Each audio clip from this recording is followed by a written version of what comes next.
Bienvenue dans une nouvelle vidéo. Aujourd'hui, on va revenir sur tous les pilotes de Formule 1 et de MotoGP qui ont quitté la grille en 2022 et que l'on ne verra pas en 2023.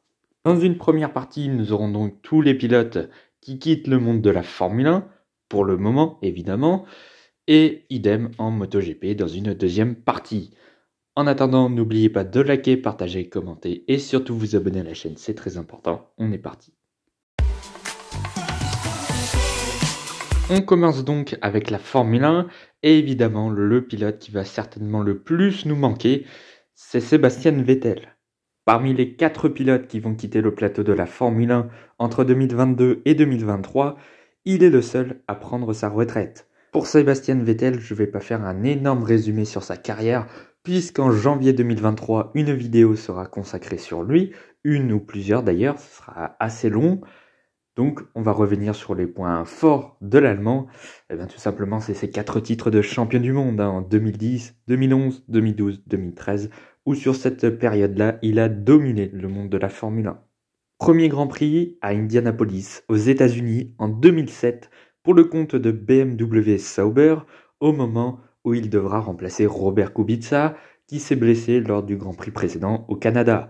Et ce Grand Prix-là, il va marquer son premier point en Formule 1. Dès sa première course, c'est très fort.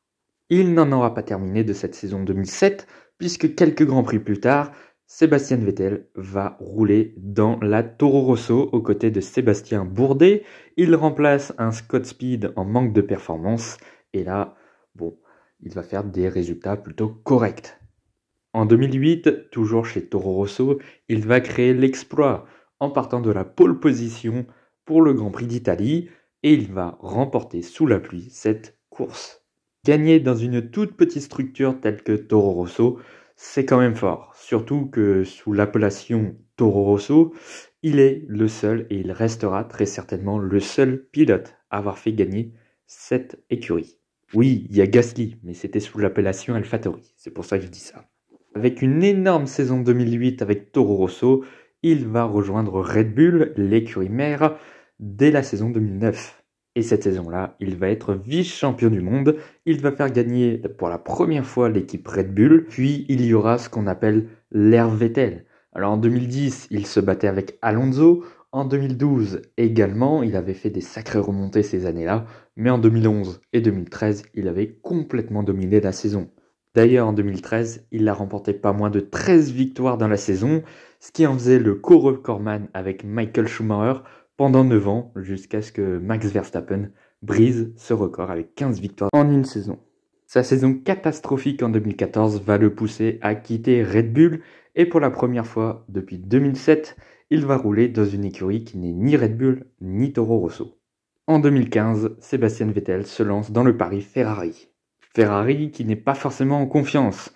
Elle a vécu une saison 2014 catastrophique elle aussi, et en 2015 la voiture sera un peu meilleure, et Vettel va remporter son premier Grand Prix en rouge dès son deuxième Grand Prix en Malaisie. Ça c'était très fort. Et d'ailleurs cette année-là, il se battait jusqu'à quelques Grands Prix de la fin pour le titre de vice-champion du monde face à Nico Rosberg. Ça aussi c'est pas mal, face à des Mercedes qui dominaient le championnat depuis l'année précédente. Après une saison 2016 un peu plus compliquée, il va revenir en 2017 en force en remportant le premier Grand Prix de la saison et se battre pour le titre mondial face à Lewis Hamilton. Il en a la voiture, sauf qu'il y aura un peu plus de problèmes en deuxième partie de saison. Il ne sera que vice-champion du monde, malheureusement. Puis en 2018, il a une voiture encore plus compétitive. Vettel, il a l'écrou pour aller chercher un 5e titre mondial, sauf que là aussi, à la mi-saison, il est devant, mais la deuxième partie de saison est catastrophique. Et notamment avec ce Grand Prix d'Allemagne où il était en tête, où il se crache, beaucoup disent que c'est là où Vettel a commencé à dégringoler. Et d'ailleurs, c'est possible. Cette année-là, il terminera à nouveau vice-champion du monde, derrière Lewis Hamilton. Là, à partir de 2019, ce sera beaucoup plus compliqué, puisque son équipier ne sera plus Kimi Raikkonen, qui le suit depuis 2015, depuis son arrivée chez Ferrari, mais ce sera la jeune pépite Charles Leclerc. Et pour la première fois de sa carrière, Sébastien Vettel est poussé dans ses derniers retranchements par son équipier Charles Leclerc, qui fait des belles performances dans une voiture qui est beaucoup moins compétitive et qui ne remportera que 3 victoires cette année-là. Dans cette saison 2019, Vettel est globalement dominé par Leclerc. Il ne remportera qu'une seule course cette saison à Singapour, qui sera d'ailleurs sa dernière victoire en Formule 1, sa 53e et dernière victoire. Charles Leclerc, lui, remportera 2 Grands Prix, 2 d'affilée en Belgique et en Italie. Au championnat, Leclerc finit 4e, Vettel 5e. Ça fait mal. Mais en 2020, c'est encore pire. La Ferrari est descendue de Top Team à équipe de milieu de peloton. Et même d'ailleurs en début de saison, c'était presque une voiture de fond de grille. Dans cette saison 2020, rien ne va pour Sébastien Vettel. Il finit à une anonyme 13e place au championnat avec comme gros résultat un seul podium lors du Grand Prix de Turquie. Ce sera son dernier podium avec la Scuderia Ferrari. Et oui, puisqu'en 2021, Sébastien Vettel va se relancer un dernier challenge, son dernier dans sa carrière, rejoindre Aston Martin et essayer de faire briller la voiture verte. Mais dans cette année 2021, l'Aston Martin n'est pas encore complètement compétitive et il ne peut que marquer des points de temps en temps. Il fera un podium en Azerbaïdjan qui sera son dernier en Formule 1. Alors il y a la Hongrie aussi, ce sera son réel dernier podium en Formule 1, mais il sera disqualifié derrière. En tout cas en Hongrie, c'est la dernière fois qu'il sera monté sur le podium, mais dans les statistiques, son dernier podium va remonter en Azerbaïdjan 2021. Et en 2022, ce sera sa dernière saison en Formule 1, en tout cas pour le moment. Alors, beaucoup disent qu'il pourrait revenir chez Audi en 2026. Personnellement, je n'y crois pas. Donc pour le moment, c'est sa réelle retraite, c'est sa dernière saison en Formule 1, par une saison où Aston Martin aura fait une saison un petit peu... Bon, le début de saison n'était pas bon du tout et la fin de saison a été un peu meilleure. Vettel va faire quelques coups d'éclat dans cette Aston Martin. Et globalement, la saison 2022 de Vettel sera peut-être la meilleure de l'Allemand depuis 2019. Mais qu'importe, Sébastien Vettel prendra sa retraite à la fin de la saison 2022, il y a donc quelques mois. Sébastien Vettel en chiffres, c'est 299 Grands Prix en Formule 1, 53 victoires, 121 podiums, 54 pole positions et surtout 4 titres de champion du monde d'affilée dans la même équipe chez Red Bull. Franchement, chapeau Sébastien. Le deuxième pilote qui va le plus nous manquer dans cette saison 2023, c'est Daniel Ricciardo. L'Australien aura réussi dans sa carrière en Formule 1, qui est pour le moment fermée, mais à tout moment il pourrait revenir. En tout cas, il a réussi à gagner pas moins de 8 victoires en Formule 1, et peu de pilotes ont réussi à remporter 8 victoires en Formule 1. Il débutera dans une Formule 1 pour un Grand Prix, en cours de saison, en 2011, dans la toute petite équipe espagnole HRT, il va remplacer l'Indien Narain Karthikeyan pour la fin de saison. Bon, globalement, il ne peut pas vraiment se mettre en avant dans une voiture qui, clairement, est la pire de la saison. Elle tourne très loin des meilleures équipes. Soutenu par Red Bull depuis quelques années, Helmut Marko va donc le placer pour la saison 2012 chez Toro Rosso, à côté d'un Français, Jean-Éric Vergne. Et finalement, cette saison 2012 est plutôt correcte pour un débutant. Il fait jeu égal à peu près avec Jean-Éric Vergne, qui lui aussi est un débutant. En 2013, Ricciardo va peut-être prendre un tout petit peu l'ascendant sur Vergne, et ce qui va le propulser pour la saison 2014 chez Red Bull. Chez Red Bull, l'enjeu est fort pour Daniel Ricciardo. Il remplace son compatriote Mark Webber. Il est aux côtés du quadruple champion du monde Sébastien Vettel, qui a remporté les 4 derniers titres de champion du monde. Il est dans l'écurie championne du monde en titre, quadruple championne du monde en titre. Là, il n'y a pas mieux. Enfin, sur le papier, puisqu'avec les nouvelles réglementations techniques, Red Bull va redescendre de son fauteuil de leader au championnat au profit de Mercedes. Red Bull finira deuxième au championnat des constructeurs, mais Daniel Ricciardo fera une saison hyper solide, peut-être la meilleure de sa carrière. Il va dominer Sébastien Vettel, qui est quand même 4 fois champion du monde en titre, ce qui est très fort, et il va remporter les 3 seules victoires de Red Bull dans cette saison 2014. Il sera d'ailleurs le seul pilote à avoir battu les pilotes Mercedes. Il finit 3e du championnat, quand Vettel finit 5e. Franchement, une saison incroyable de l'Australien. Puis en 2015, ça va être un peu plus compliqué. Son nouvel équipier, c'est le Russe Daniil Kvyat. Normalement, ça devrait être facile à torcher. Et bien finalement, Daniil Kvyat finit devant Ricciardo au championnat pour quelques petits points, sauf que la Red Bull n'est absolument pas performante. Elle finit 4e au constructeur, Ricciardo est 8e au championnat, Daniel Ricciardo est 7e. Mais en 2016, Red Bull est en reconstruction et la voiture est meilleure que l'année passée. En plus, en cours de saison, Daniel Ricciardo va être rétrogradé chez Toro Rosso, mais ce qui sera un cadeau empoisonné pour Daniel Ricciardo pour la suite de sa carrière, puisque le nouveau pilote, ce sera Max Verstappen, qui arrive de chez Toro Rosso, qui a déjà fait des grosses performances en 2015 et même sur le début de saison 2016. C'est l'un des tout jeunes prometteurs et ils vont faire jeu égal pendant 3 ans.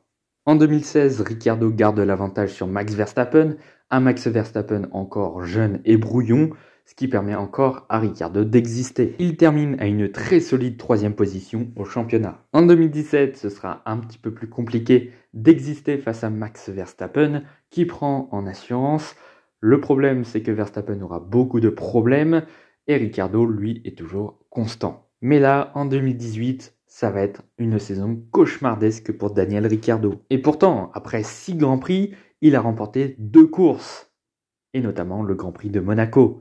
Il est le pilote qui est le plus gagné avec Lewis Hamilton et Sebastian Vettel. Ils sont tous les 3 à 2 victoires, et la saison part sur les chapeaux de roue. Mais la suite de la saison va être cauchemardesque. À partir de Monaco, plus aucun podium de la saison 2018 et énormément d'abandons. Il termine très très loin, 6e du championnat, et il est dominé par Max Verstappen. Cela va le pousser à quitter Red Bull. Le problème, c'est que dans les autres top teams Mercedes et Ferrari, les places sont bouclées. Et bien du coup, il devra retomber dans une équipe de milieu de peloton. Il ira chez Renault, 4e en 2018. Une première saison compliquée, loin des attentes, où il fera globalement jeu égal avec son tout nouvel équipier, l'Allemand Nico Hülkenberg. En 2020, il va signer une bien meilleure saison, ce sera sa 2e et dernière saison avec Renault. Il montera à 2 reprises sur le podium pour la première fois depuis Monaco 2018.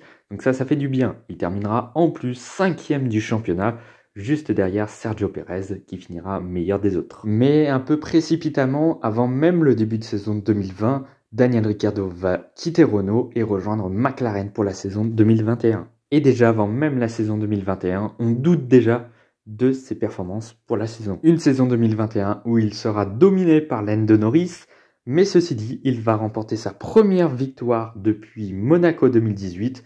3 ans après, il va remporter le Grand Prix d'Italie dans une course exceptionnelle pour l'Australien. Malheureusement, ce sera sa dernière victoire en Formule 1, sa 8e et dernière. Il fera tout de même gagner McLaren pour la première fois depuis 10 ans. C'était au Brésil 2012 la dernière fois. Mais ce sera sa seule vraie grosse performance de la saison. En 2022, là c'est un cauchemar, il sera largement dominé par Lando Norris, encore plus qu'en 2021, et il va finir dans les profondeurs du championnat, 11e position, mais pas de gros résultats, une 5e place comme meilleure place en 2022.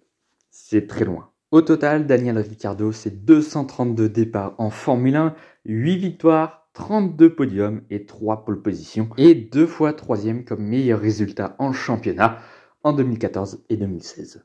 Un début de carrière qui commençait super bien et qui a terminé super mal malheureusement pour l'Australien. Peut-être qu'il sera de retour en 2024. En attendant, il n'a plus de volant en Formule 1. Il sera toutefois en 2023 le pilote de réserve de chez Red Bull.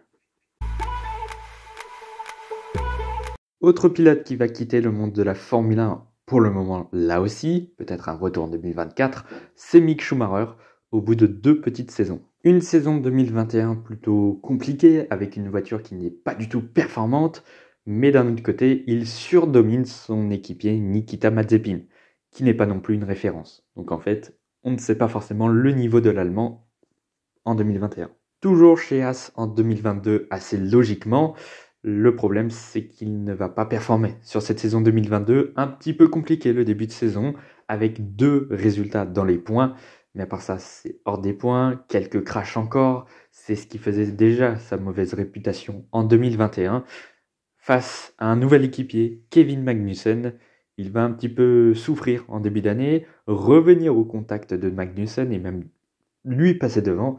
Le problème, c'est que la Haas n'était plus vraiment performante et du coup, il ne pouvait plus se mettre forcément en valeur. Et c'est déjà la fin de ce court résumé de sa carrière en Formule 1 qui peut-être reprendra vie en 2024. En attendant, à l'heure actuelle, il a 43 Grands Prix et une 16e place comme meilleur résultat en championnat du monde cette année. C'est faible. Et puis en dernier pilote qui va quitter cette grille 2022, enfin, c'est Nicolas Latifi. Parce que bon, c'est quand même dingue de se dire que Nicolas Latifi a fait plus de saisons en Formule 1 que Mick Schumacher.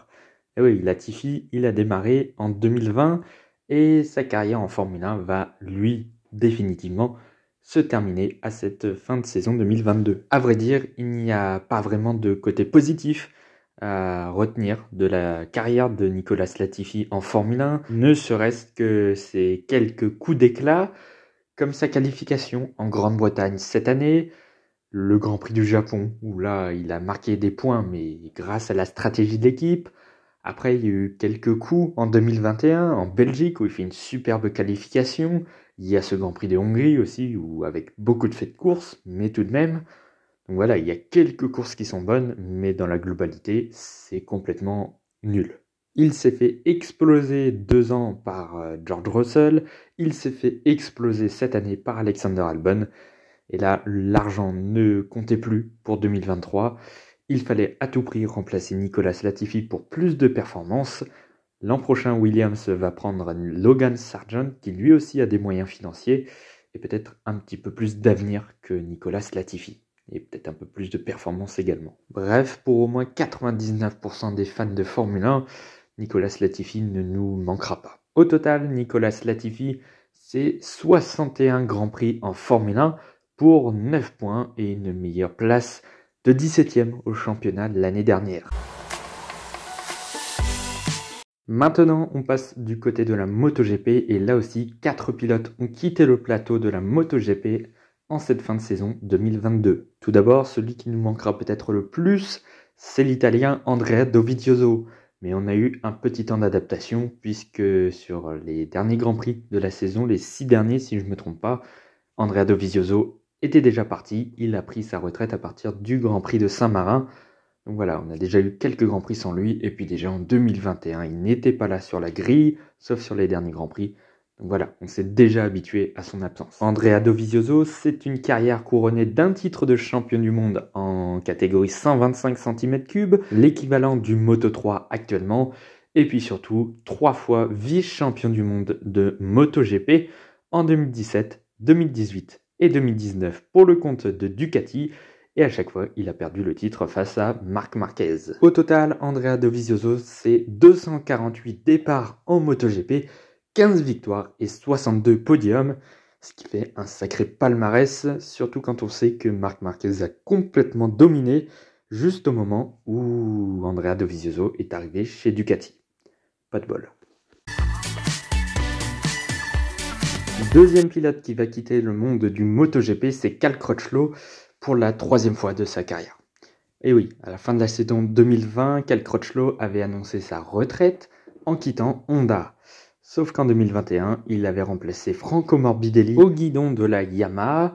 Et puis cette année, il a encore remplacé un pilote. Cette fois-ci, c'était justement Andrea Dovizioso pour les 6 derniers Grands Prix. Et il a vraiment bien performé pour un remplaçant. Cal Crutchlow va donc prendre une 3e retraite après la courte entre fin 2020 et mi-2021 et entre mi-2021 et mi-2022 environ. Est-ce que l'an prochain, on le reverra à nouveau sur le guidon de la Yamaha sur 1 ou 2 Grands Prix en 2023? À voir. Peut-être, hein, ça se trouve, ce n'est qu'une 3e courte retraite. Ce serait bien, hein, c'est quand même un bon pilote en MotoGP. Mais en attendant, pour le moment, il quitte définitivement le MotoGP. Au total, Cal Crutchlow, c'est 178 départs en MotoGP, 3 victoires, 2 en 2016 et 1 en 2018. Et 19 podiums, ainsi qu'une 5e place comme meilleure place au championnat du monde. C'était en 2013, donc ça fait un petit moment maintenant. Pour les 2 autres pilotes, ça devrait aller plutôt rapidement. Tout d'abord, on a Rémi Gardner, le champion Moto2 2021, qui n'a fait qu'une petite saison en MotoGP cette année chez KTM. C'était un cauchemar, rien n'a fonctionné, et il est déjà viré de chez KTM. L'année prochaine, il va rouler en Superbike. Donc sa carrière en MotoGP s'arrête déjà. Ça se trouve, il va revenir dans quelques années. En tout cas, ce ne sera pas chez KTM. Peut-être qu'il fera des wildcards, peut-être qu'il reviendra pour quelques courses en tant que remplaçant, on ne sait pas. En tout cas, pour le moment, il n'est pas sur la grille de 2023. En tout cas, il ne sera pas titulaire l'an prochain. Et personnellement, je trouve que c'est quand même un gros gâchis. C'était sa première année, donc bon, voilà, il a appris. Le problème, c'est que ça a été tellement mauvais que ça n'a vraiment pas plu à KTM. Et du coup, ça a précipité son départ du MotoGP. C'est dommage, sur une deuxième saison, peut-être que Rémi Gardner aurait pu faire beaucoup mieux. Regardez Luca Marini, par exemple. Il a fait une saison 2021 très compliquée. Et puis cette année, il était très proche du podium. Il a fini plusieurs fois dans le top 5 dans les courses. Donc bon, c'est dommage pour Rémi Gardner, mais en tout cas une saison complètement ratée pour l'Australien. Au final, Rémi Gardner en MotoGP, ce ne sera que 20 Grands Prix, 13 points et une pauvre 23e place comme meilleur résultat. Passons maintenant au dernier pilote qui va quitter la grille 2022 de MotoGP, c'est le Sud-Africain Darryn Binder. Personnellement, je ne l'attendais absolument pas à la fête en 2022 et ça n'a pas été le cas. Il est monté directement de la Moto3 à la MotoGP. En Moto3, il avait déjà l'étiquette d'un pilote qui était très brouillon en piste. Ça l'a été encore en 2022 en MotoGP. Il n'a pas causé d'accident en piste, mais il a énormément chuté. Et d'ailleurs, c'est le pilote qui est le plus chuté en 2022. 27 chutes, je crois, dans l'année, dont 4, je crois, lors du dernier week-end à Valence. Donc autant dire que c'était pas très bon. Ceci dit, il a fait 2 bonnes performances en 2022, une 10e place notamment en Indonésie sous la pluie dès son deuxième Grand Prix, ça c'était très étonnant. Puis il y a eu, je crois, 2 fois où il a été dans les points ensuite. Mais bon, globalement, il n'y a rien à dire de la saison de Darryn Binder qui quitte le MotoGP au bout d'une petite saison. Il va rejoindre le Moto2 l'an prochain. Au final, pour Darryn Binder, ce sera 20 courses en MotoGP, 12 points et 24e au championnat. Voilà donc pour la vidéo des pilotes qui vont quitter la grille de Formule 1 pour 2023 et la grille de MotoGP pour 2023. Nous on se retrouve dans quelques jours pour le prochain épisode de Fond de grille qui sera consacré à Franck Montani. Donc soyez prêts, ça arrivera dans quelques jours. En attendant, n'oubliez pas de liker la vidéo, de partager la vidéo et surtout vous abonner à la chaîne, c'est très important comme d'habitude. On approche de la fin d'année et j'ai vraiment toujours aussi hâte d'être en 2023. À bientôt.